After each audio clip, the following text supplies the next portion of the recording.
การบ่ ทำให้ ปาติโมกข์จะสังวโรการสำรวมในปาติโมกข์มัตตัญญูตาจะพัตตัสสมิงความเป็นผู้หูปามัน ในการบริโภค ปันตัญจาสญาณสนังการนอนการนั่งในที่อันสงัดอาทิจิตเตจะอายุโคความมันประกอบในการ ทำจิตให้ยิ่ง เอตังพุทธานาสาสนังธรรมเหล่าเป็นคำสั่งสอนของพระพุทธเจ้าทั้งหลายอาติตังนันวาคามัยญาณปฏิกังเขอานา ตั้ง บุคคลบอกควรตามคิดถึง สิ่งที่ล่วงไปแล้วด้วย อะไรและ โอ้ควร ถ้าหนึ่งถึงสิ่งที่ยังบ่มาถึงยาธาติตัมปะหินันตังอปัตตัญจาอนาคตังสิ่งที่เป็นอดีตก็ผ่านไปแล้วสิ่งที่เป็นอนาคต ก็ยังบ่มา มัจจุปันนัญจายโยธัมมังตัทธาตัทธาวิปัสสติอาสังหิรังอาสัง คงฟังตามวิ ธรรมานุโภหะเย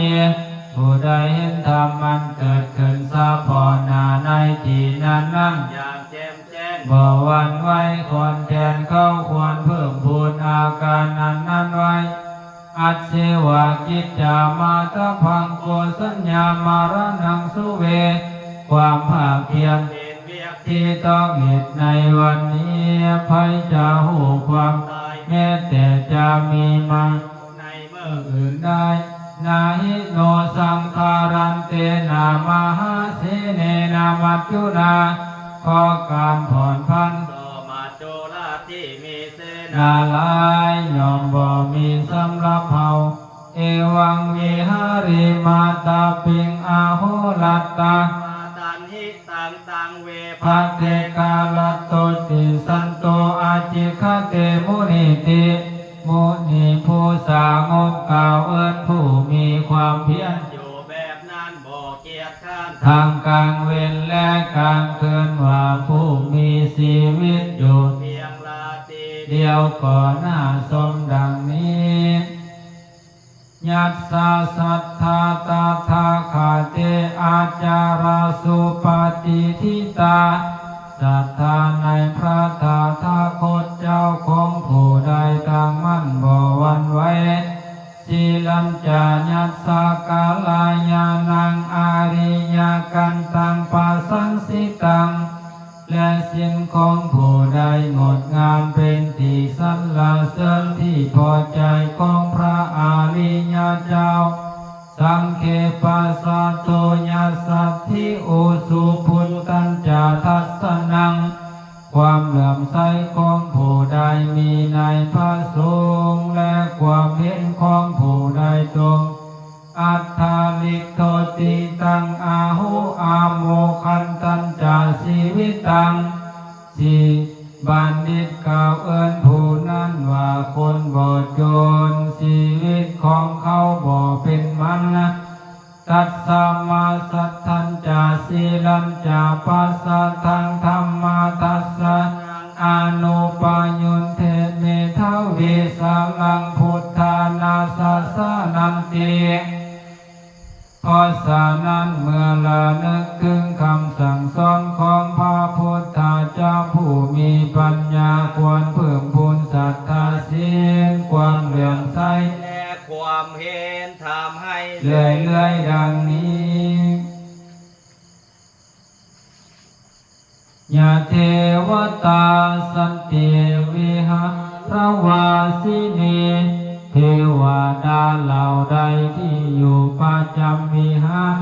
ทุเปคาเลโพธิคาเล ตาเองตาเอง เหตุโพธิสาธานเหือนสาธุ ในที่นั้นนั้น ตาธรรมาทาเนนาภาวันตุปุสิตา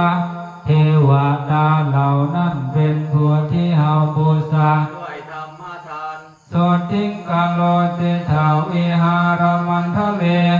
ขอจงทำความสบายดีให้เกิดมีในบริเวณ วิหารนี้ เ เทระจามัสสนาวกาจาภิกขโว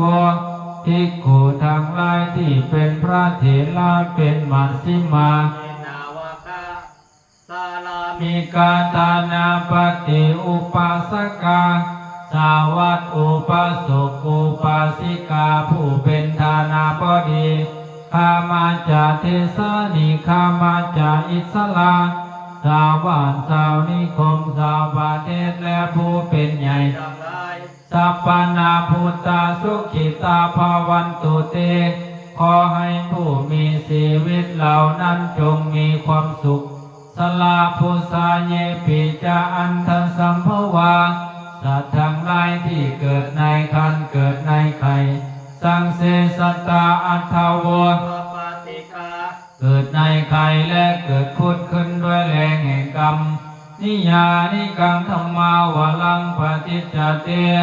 จงอาศัยธรรมอันประเสริฐเป็นทางนำออกจากทุกข์สัพเพปิทุกขสักการนตุสังขยังสัตว์ทั้งหลายจงทำความหมดไป แห่งกองทุกข์ทั้งปวง ทาตุจิรังสตังธัมโมขอพระธรรมของสัตตบุรุษจงดำรงอยู่ตลอดกาลนานธรรมัทธาราจะภูคลาขอบุคคลทางหลายผู้ทรงไว้ซึ่งความเป็นธรรม จงมีอายุยืน สังโฆโหตุสัมมโควะขอพระสงฆ์จงพร้อม เพียงกัน อัฏฐายะจาหิตายะจาเพื่อประโยชน์และความสุขแก่สรรพสัตว์ ทั้งหลาย อัมเหราคันตุสัทธโม สัพเพปิธรรมจาริโน ขอพระสัทธรรมจงหักษาพวกเขาทั้งหลายผู้ประพฤติซึ่งธรรมทั้งปวงบุตถิงสัมปาปุณอายัมมาธรรมเม นานิยา ปาเวทิเตขอเฮาทางหลายจงประสบความเจริญงอกงามในพระธรรมวินัย นิพาอานิ อิญญาเจ้าประกาศไว้แล้วปัสสนาหุตุสัพเพปิปานิโนพุทธศาสเนขอสรรพสัตว์ทั้งปวงจงเป็นผู้เลื่อมใสในพระพุทธศาส ศาสนา สัมมาทลังปเวสันโตกะเล เทโวปาวัสสโต ขอพ้นเมื่อจะหลั่งลงมาจงตกถูกต้องตามฤดูกาลบุติภาวะญาสัตตนังสมิท ทานิโต เมทานิงขอพ้นจงนำความสำเร็จมาสู่แผ่นดินเพื่อความเจริญแก่สัม ปาสัตว์ทั้งหลาย มาตาปิตาจะอัตตารสังนิจังลักขันติพุทธกังมารดาและบิดาโยมังสาบุตรที่เกิดในตน อยู่ด้วยสันใด